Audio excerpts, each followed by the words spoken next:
35 to 40% of the searchers never find a company to successfully acquire. It's not about how much money you accumulate.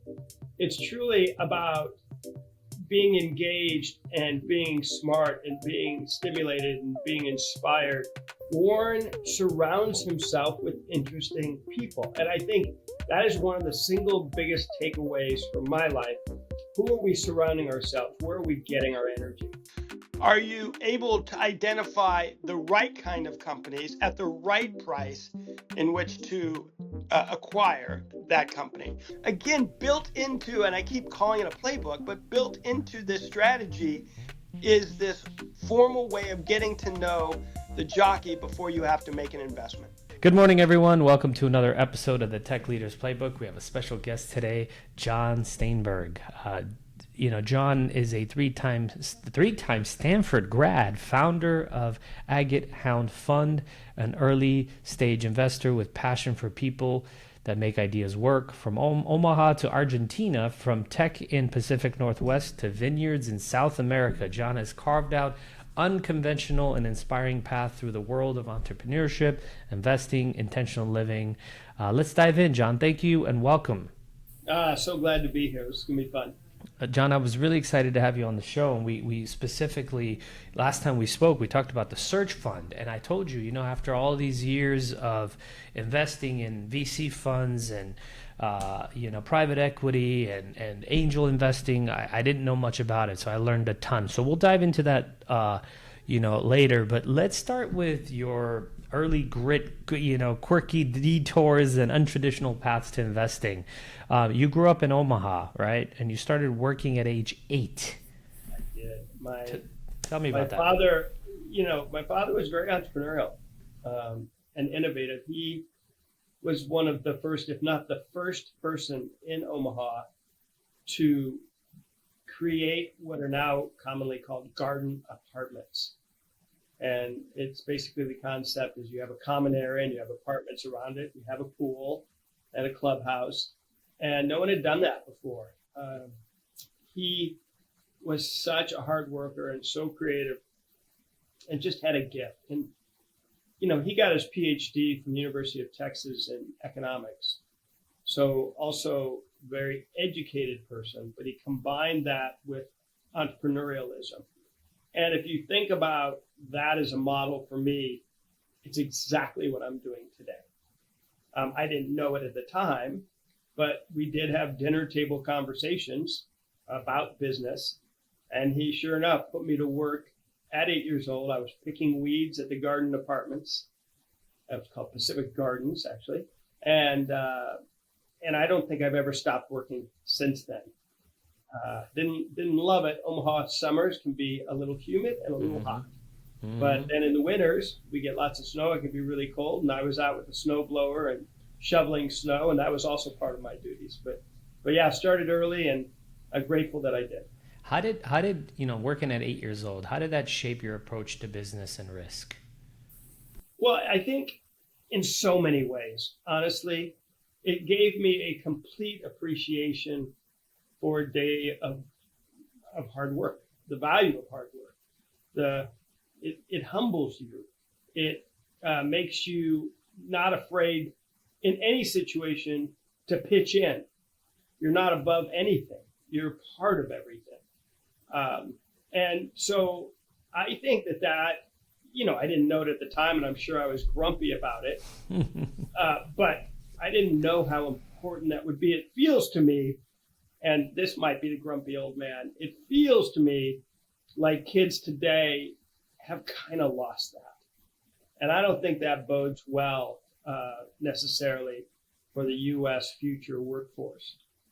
But it does bode well, and we'll talk about this, for the opportunity within search funds, because the kids of parents of family businesses don't want to take over. I mean, that used to be a thing. Yep. You just took over the family business, and that's not it anymore. Anyway, it shaped me a lot, and I'm grateful for it. Jon, I don't know if you have kids, but if you did or if you do, would you put them through the same kind of let's get to work at 8, 9, 10 years old? In a perfect world, I would. But this is a different than a perfect world. Okay. It's really interesting, isn't it? I have a daughter.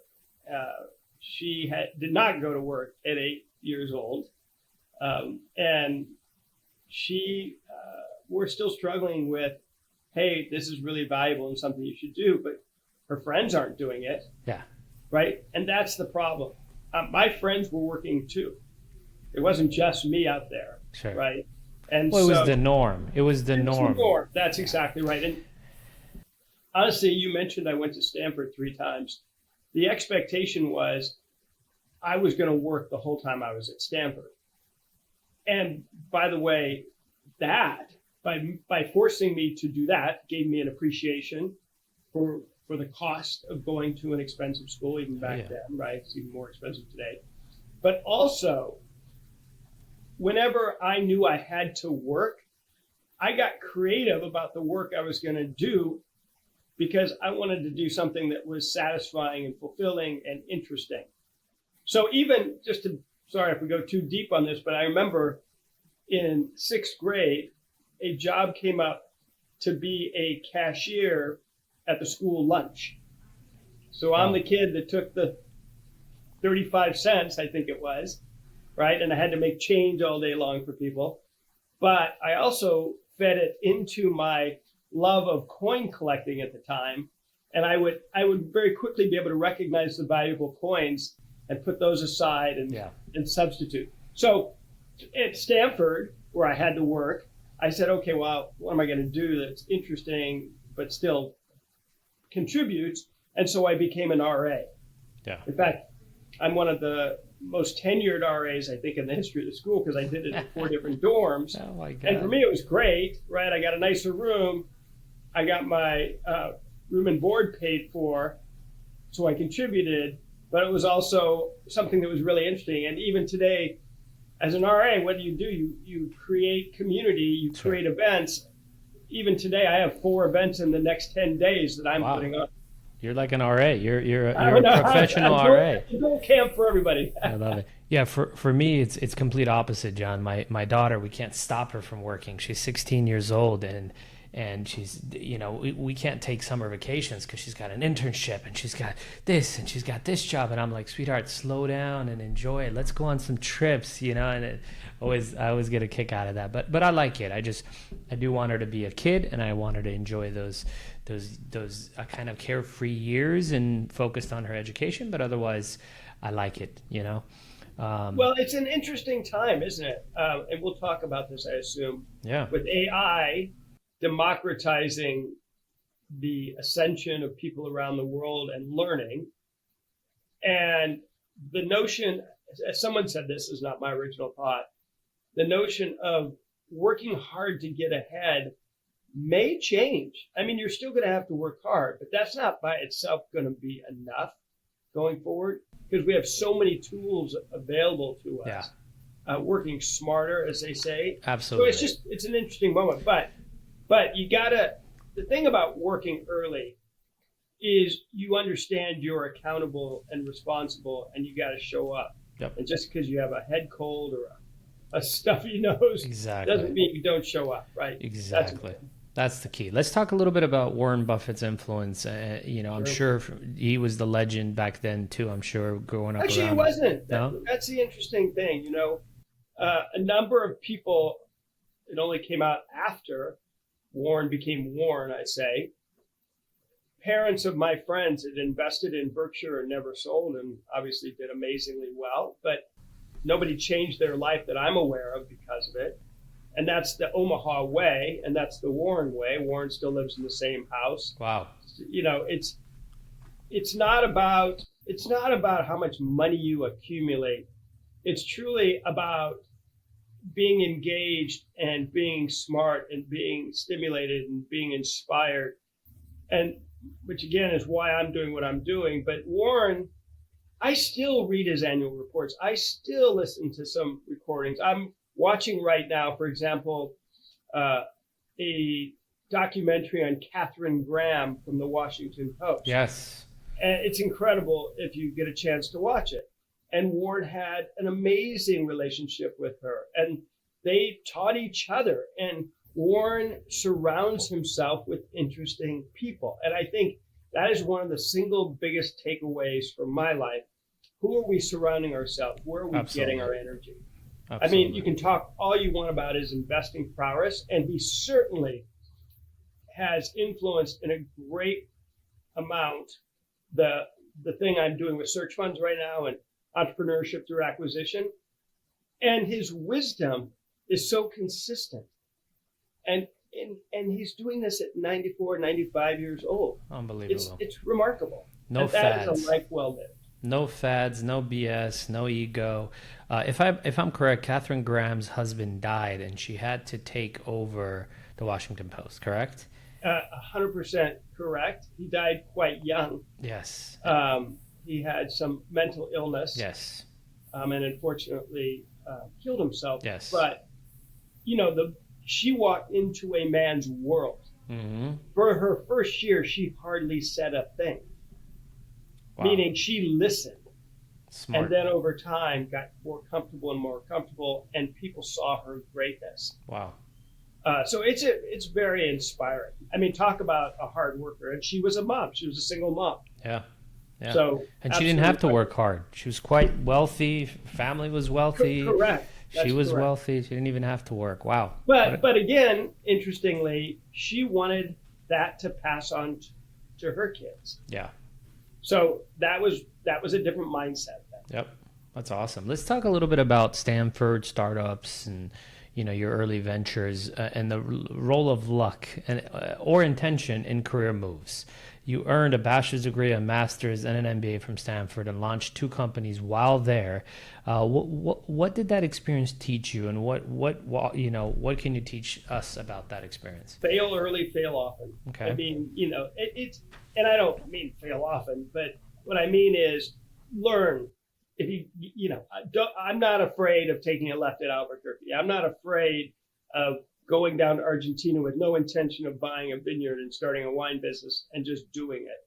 If I have put together the case in my own mind, the intellectual, and have done the intellectual rigor around why would this make sense? I'm not afraid to do things others aren't doing, because that has worked out for me over and over. I mean, it's funny to talk about Stanford today because it has, like Warren Buffett, it has a brand now that didn't exist in the same way back then. Mm. And Warren's that way. And quite frankly, I think search funds 10 years from today, you hadn't heard of them. Many people haven't heard of them. They're just starting to get known. When I started venture, same story. 30 plus years ago, people literally would say, what's venture capital? And you laugh at that today because everybody knows what venture capital is, right? Yeah. So going to Stanford back then, being surrounded by the ethos of innovation and entrepreneurship, I think that's what it taught me. Also, Stanford does a terrific job of allowing you to find your own path. You can design your own major. And now I know you can do that at other schools, but back then it was not only less schools that did it, but also encouraged to follow your passion, to follow what you were most interested, put together your own game plan. Amazing. And so all of that, if you think about it, has been part of my career journey since I was picking weeds at 8 years old. That's amazing, John. One of I too did a post-bachelor program at Stanford, and I was super excited about like being there. And one of the courses I took was storytelling, and I was like, I've told this story before on the podcast, but I was like really disappointed. I'm like, are you freaking kidding me? All this money I'm spending, all this time storytelling. What the hell is this? I actually walked away having that be my favorite course. It was actually 3 courses in one, but man, how powerful that was versus analytics and AI and all this stuff. I mean, I learned a ton just understanding how to tell a story, right? To captivate a room or captivate one person and to get it together. People don't remember data; they remember stories, right? That's correct.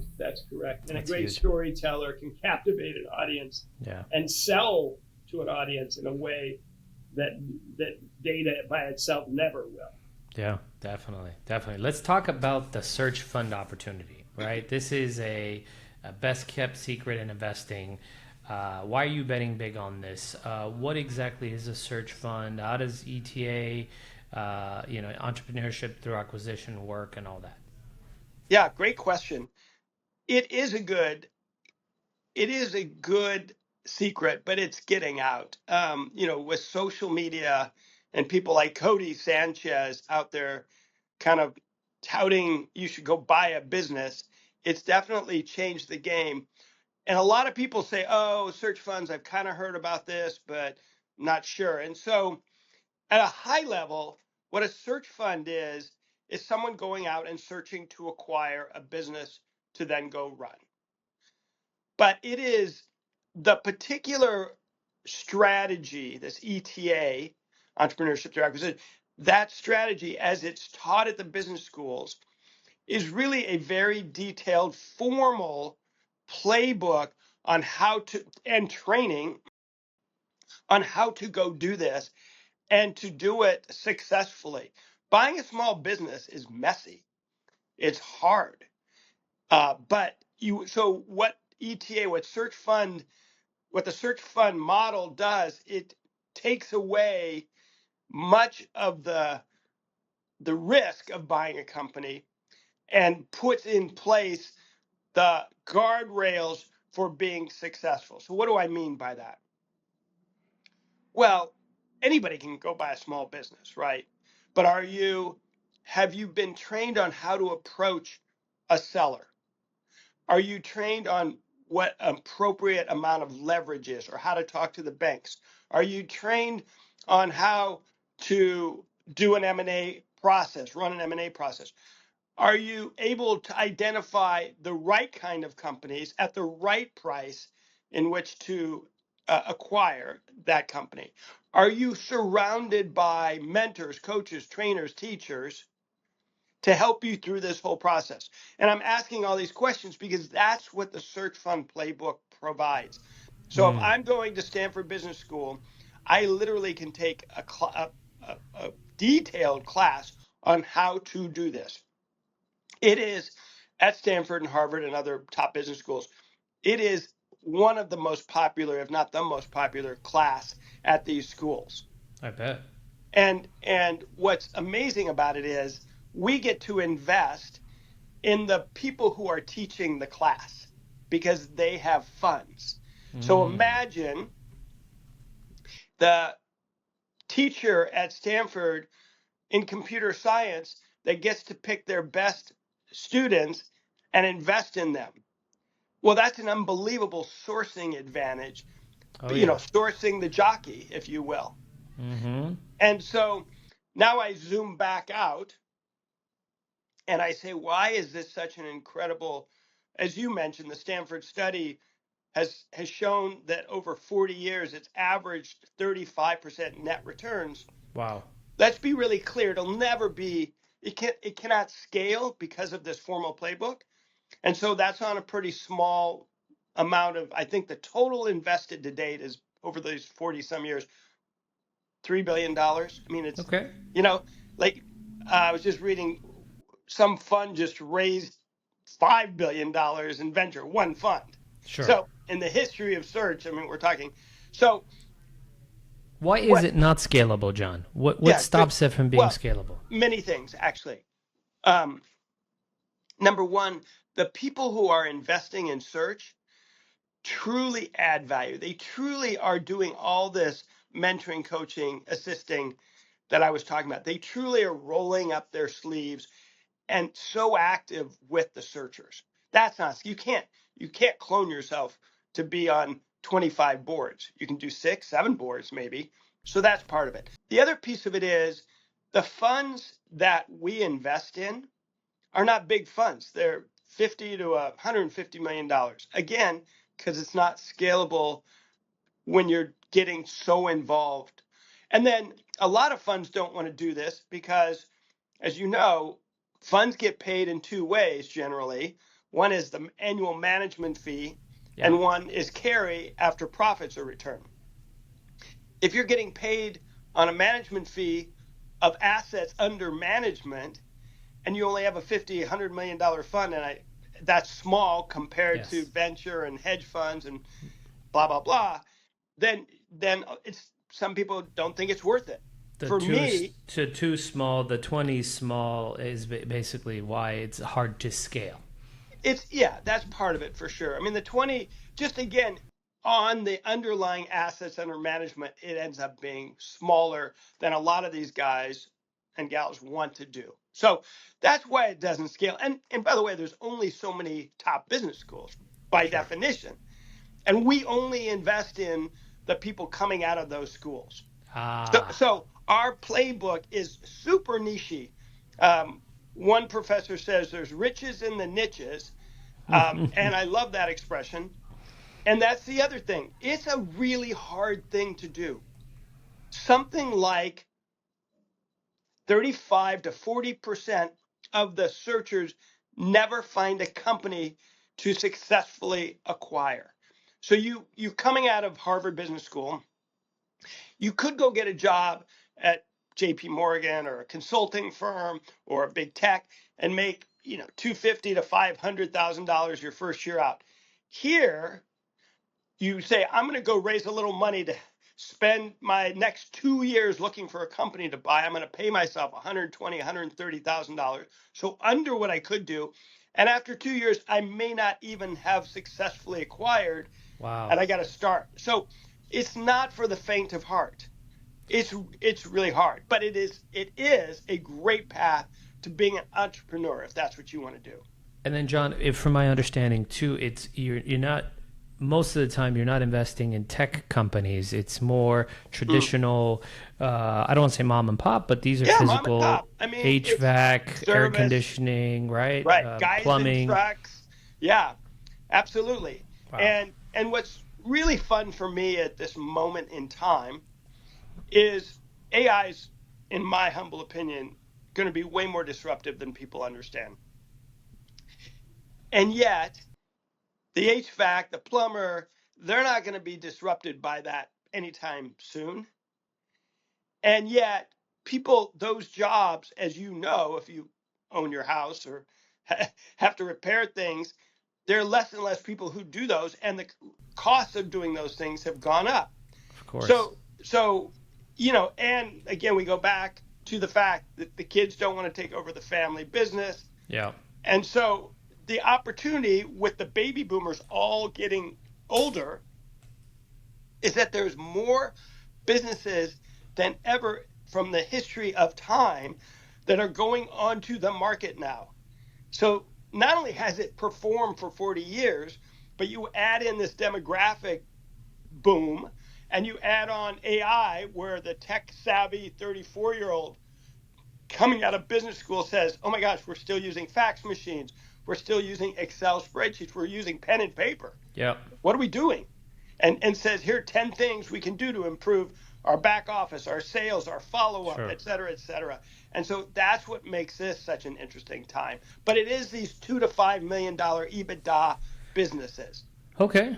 I mean, one of the things I see is you can't AI plumbing. That's one thing. Right. And two, usually plumbing is a need, not a want, right? So for those two reasons, I see tremendous opportunities. Now, I do see more and more people talking about this, right? I even told you that a friend of mine and I have been talking about starting to acquire these types of businesses, but it's going to take so much due diligence, so much time and effort, and we don't have the time and effort to actually operate these businesses, and nor do we want to. So it almost feels a little bit easier just to join a fund and let them do all the dirty work, right? Well, and again, people say, oh, I'm interested in going out. Like you just said, we back people who are dedicated only to looking to do this. Like all they do is making 100 calls a week. Yep. And they're going to trade shows and they're getting to know the industry. And it is, like you said, really hard, right? Very hard. And we generally don't work with brokers, right? We definitely get our own sourced deal flow. Yep. And generally are not in competitive bidding situations. But that only happens if you dedicate yourself to doing this full time. This is your world. This is your world. What led you to start your fund, and what's different about your approach? Sure. So again, there are not that many people investing in ETA today. 7 years ago, I made the declaration to myself, I can't do venture anymore. I don't know how to do venture in the same way anymore. It's when I was doing it 20, 30 years ago, it made all the sense in the world to me. But I'm not even close to being retired in terms of my energy and my interest. And so I was like, what could I do? And as I was thinking about it, I was also thinking about, what if there was an asset class that was non-correlated to everything in my portfolio? So maybe I have real estate, maybe I have stock market, maybe I have a little venture tech.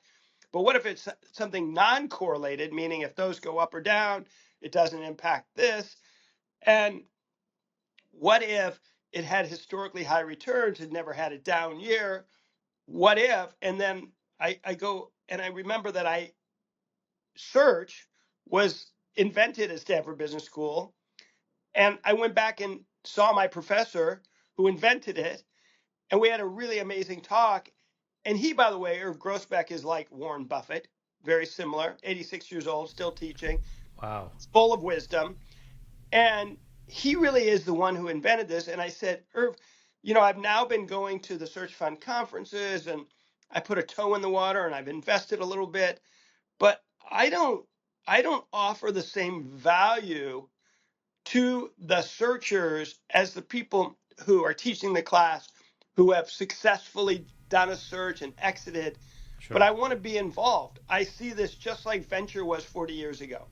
Okay. And I'm thinking about doing a fund of funds so we can create an index fund, like with a broad diversified set of these acquired companies. And no one had ever done that. And he said, you should go do that. And that really is 7 years ago. That's how that happened. And so we are differentiated because we invest in 6 to 8 funds that are institutional funds that invest in the searchers. And so at the end of the day, we're going to create this portfolio of a couple hundred of these companies in over 100 industries across North America. And so I say we're kind of the index fund for American small business. That's huge. And no matter what side of the aisle you're on, America does small business better than any place in the world. And that's 100%. not going to change. 100%. Isn't it, there's a statistic out there like 97% of businesses are considered small businesses, something like that, right? Oh, of course, yeah. Yeah, That's that's right. insane. John, you mentioned 100 industries. What are like the top 5 that a search fund like this would invest in, or a fund of funds Well, it would changes. invest in? It's not, yeah, no, it changes. But gosh, I wish I had the slide in front of me. We have everything from IT services to med spas to dental clinics to street cleaners to meter readers to plumbing to accounting to, if you just walk down the street Yeah. and you think about someone had to build this or provide this, or those are the kinds of businesses. We have a searcher who just looked at one of, I believe there's 7 total in this country, horse stables that bring in the horses from outside the country because there's a lot Wow. of regulations around that. There's riches in the niches. So that's a perfect example. So you don't sometimes even think about all the businesses out there that are doing things that maybe you don't think about because it doesn't touch you directly. But there are lots of people. I have a friend who bought a DVD recording factory. Even though DVDs are mostly done, it's still making a lot more DVDs. I mean, Wow. now that's not something we would necessarily go do because it's not heading in the right direction as Yeah. a market. But I'm giving you examples of things that maybe you wouldn't think about. Well, this is great news, John, because I feel like anyone that has a small business, there is no path for them usually, right? I mean, maybe private equity if the EBITDA is really Too small, strong, yeah. too small usually. You're right, and then it's definitely not VC money. And so these people, one, struggle to scale their businesses, and two, they struggle to exit. It's a shame. And so this is really great news, right? I mean, this is great news for American businesses that someone out there cares about these weird niches. And, I had Adam Kofi on my podcast a couple weeks ago. It just went live on Wednesday. One of the things he talked about is just this, right? Finding an accounting firm. And this accounting firm is a local, hey, we do 10 miles of Westlake Village or Woodland Hills. And now, no, let's do in the United States. Everything's on Zoom. Everything's digital. Let's 100x your businesses. So we're not thinking about those things. We're thinking, I'm in funds. Like I said, I'm an angel. It's tech, deep tech, AI. That's all you hear. And there's so many great businesses out there that have the opportunity to exit, or at least exit partially, and step on it with some direction and with some capital, with some know-how, with some connections. Well, and to your point, unlike venture, unlike larger private equity, we're buying good companies. Let's say on a scale of 1 to 10, they're at a 3 or a 4, and we're trying to make them very good, maybe increase to 5 or 6 on that same scale, okay? Sure. And that's a whole lot easier when a company has already got product market fit, already profitable, right? Got people in place, than taking something and going from 0 to 100 to get a unicorn, which is why the failure rate is so low in our world. Well, the failure rate in seed investing is massive. In fact, what we're seeing now when we get pitched to is 10, 12, $15 million valuations, and they don't have an MVP. I'm not exaggerating. They literally are in ideation mode, and they have some connections. They're talking to some pseudo design partners, and I've got to invest in this business at $12 to $15 million valuation. You don't even have an MVP.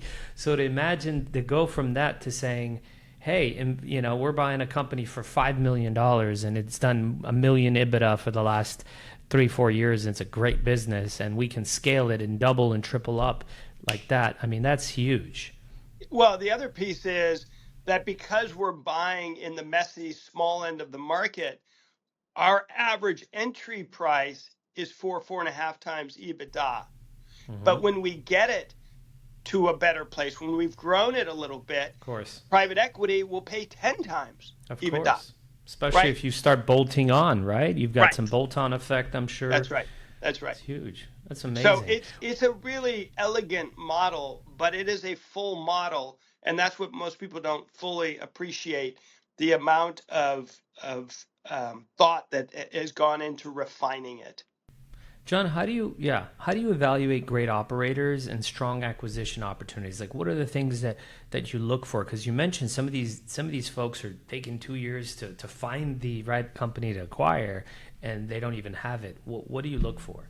So let me say to you, whether it's search or whether it's VC, that's hard.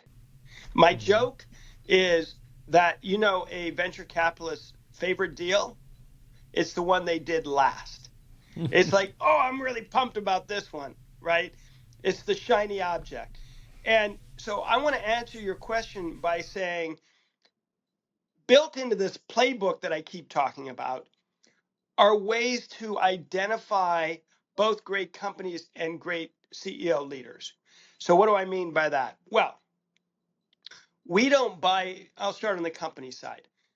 We have first of all, we have people around the table who have done this collectively for 200 years. So their pattern recognition is extraordinary. Okay, that's a really important piece. And we keep buying the same types of companies. We don't have to evaluate whether this LLM and this AI is going to be the next great thing. We just have to say, oh, that's a plumbing company. We bought those before. Let's look at that in the same way. Yeah. The second piece is we're very detailed and disciplined around the types of companies we don't buy. And sometimes that's as important. So we have a range of EBITDA. We have a multiple that we invest in. We have a customer fragmentation industry that we want to invest into. We want to make sure there's not too much customer concentration risk. We want to make sure there's not too much government regulation risk.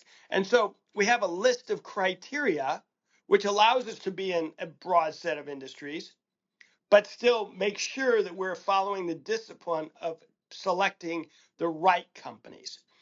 On the person side or team, sometimes it's a couple people, you asked, how do you identify a great CEO? Again, that person comes in and pitches you and says, hey, we're 15 million pre, we don't have an MVP, but the deal's hot and you got to make a decision today. Like I've literally had that happen, okay? In search, the people around the table investing, I remember they taught the class, so they've gotten to know that student for a year. They have then the great option and luxury of almost interviewing them for the next year and a half while they're searching. So by the time I make a final decision on do I want to back this person, I've got a lot of information. Are they coachable? Are they gritty? Are they thinking about things? Do they know how to pivot? All the things that the intangibles sometimes that you never really get in an interview because people have their recording going. You want to go out to dinner with them. You want to see them stressed. You want to see how they manage through conflict and tough times and so on and so forth. So again, built into, and I keep calling it a playbook, but built into this strategy is this formal way of getting to know the jockey before you have to make an investment. That's everything. That's everything, because half the time I'm only investing in the founders, trusting that they will pivot and they will make the right decisions. They'll bring on the right people, knowing that I'll get to invest in the next 2-3 startups, and those are the ones that are going to be home runs, right? So, right. So you're right. I mean, getting to know these people for a year or two is a huge luxury, I guess. Where's ETA headed? What do you see That's next? A great question. Well, it's exciting. I was on the phone today with a gentleman who is one of the most prolific ETA investors in Europe. He's in Germany, and he's about to raise a fund. And he just went through the same math. In Germany, the number of small businesses that are going to just have to close their door because nobody's buying them. And in Italy and in Spain and France and England. I mean, and so more and more business schools are teaching search or ETA. In the US alone, there's probably 25. There were only 2 15 years ago. The search has now happened on 6 continents. So the answer is the word's gotten out, but the opportunity set is so big that it feels like I can't predict the future, but the next 10 years should be pretty darn interesting in this world, this niche world that I live in. Well, I became very interested very quickly because it's another form of diversification while remaining kind of hands-on in this world. It's fun. You got it so quickly. Yeah. And a lot of people, it's funny. I had a conversation with an engineering PhD this week, and 45 minutes, and he was peppering me with questions. And 45 minutes into it, he goes, I get it now. And it's true. I mean, I've explained this, as you can imagine, many, many times. I've also been to 17 search fund conferences, right? I've sat in on the classes. I've read the business school case studies, and it takes a little bit to fully grok. Because if I just said to you, hey, I've got this really cool investment. It's done great over 40 years, probably the best returns, never had a down year, and is non-correlated. You'd say, I don't even need to know what it is, just sign me up. Yeah. But of course, human nature being what it is, I start explaining it, and people are like, I don't know if that works, or how does this work, or I heard this, or I know this person who, right? So it's been a fun journey for me to try and explain this in a way that it's not 45 minutes till someone gets it, but much faster. Well, I think with me it was 45 seconds. So I think it was 45 seconds, so I know you're brilliant. Thank you, John. Maybe it's you. It's the teacher that was brilliant. That's why I picked it up so quick. Let's talk about something fun, living with intentionality and investing in people and designing for joy. You host about 40 founder investor dinners each year. So I have 2 questions. Why do you do it? And 2, why wasn't I invited?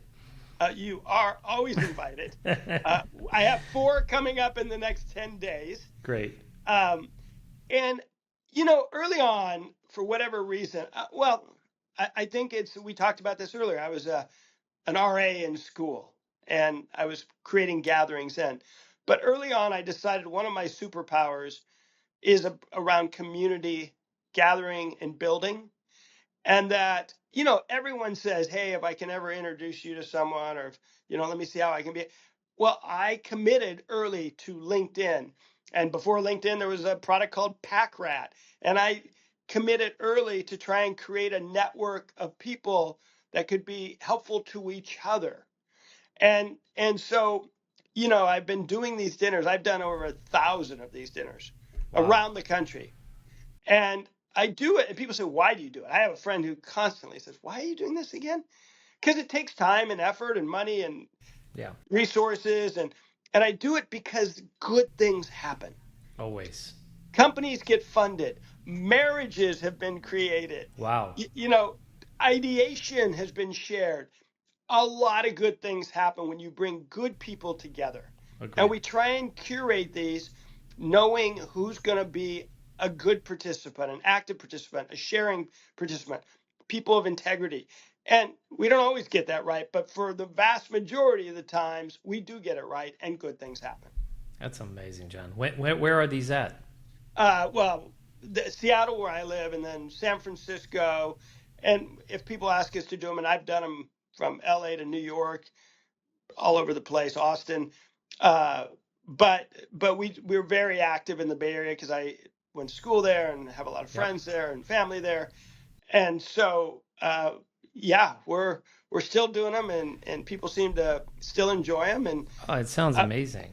One of the things I love about the search fund community, I just want to say this, is that it also is a community. Unlike venture, which has all these emerging managers and players coming in, players leaving, and search fund community, when I go to these conferences that I mentioned, I'm seeing the same people. They have become friends. I'm excited to catch up with them. For me, that's a richness of life and an intentional path of creating the fabric of what I love doing. And so that's partly why I am doing this. Amazing. Well, next time you do it in San Francisco, let me know. I will fly up. You'll get an email right after this. Great. And then when you want to do it in LA, I will help you host one in LA. I would love to do that with you. We'll talk about that offline for sure. We have a huge community in LA, and they would love something like this. One of my favorite things that you're doing, John, is you're doing it with no ROI in mind. Your ROI is you having a good time and collecting brilliant people, I bet. And I think the day starts with intention and gratitude and and like, why are you doing this? Why are we here? And all that stuff is really refreshing. I think I told you, why do I do this podcast? Because I get to meet random, brilliant people that I wouldn't meet otherwise. We don't run in the same exact circles. And if we did, there was no, hey, what do you want to meet about? Give me an exact agenda and I'll meet with you. It's like, sometimes I don't know, man. I don't have an agenda. I just want to meet great people. One of the things I did when I moved to Seattle to work at Microsoft, I didn't know anyone here. So I committed to myself of creating a monthly coffee with a business or political leader or somebody who was doing something interesting in Seattle to take them out for a coffee. And many of those people are still friends today. Amazing. And I did it with the mayor. I did it with Howard Schultz's Starbucks. I did it with somebody who owned the basketball team here. And back then, at least, now everybody gets inundated because it's so easy to get to people. Back then, people were like, you just want to have a coffee? And I said, yeah, just want to learn more. So it was different and novel. One of the things, I learned early on in all of this, if I was to sum it up, is to think about how do you get ahead of the parade? How do you get ahead of the crowd? And it's a lot easier to go around it than go through it. Beautiful, beautiful. John, thank you so much for being here, man. Have an amazing day. See you around. And that brings us to the end of another great episode of the Tech Leaders Playbook. I want to thank you for joining us and hope you took away some valuable insights to apply in your professional journey. Don't forget to subscribe on your preferred podcast platform so you don't miss out on the next great conversation. I promise it'll be good. If you enjoyed today's episode, we'd appreciate if you could leave us a review. Your feedback not only helps us improve, but also helps others discover the podcast. Better leaders mean better working environments. Better working environments leads to happier people. Remember, a rising tide lifts all boats. I'm Avetis Antaplyan, and this has been the Tech Leaders Playbook. Keep leading, keep learning, keep giving, and I'll see you on the next one. Until then, stay inspired, my friends.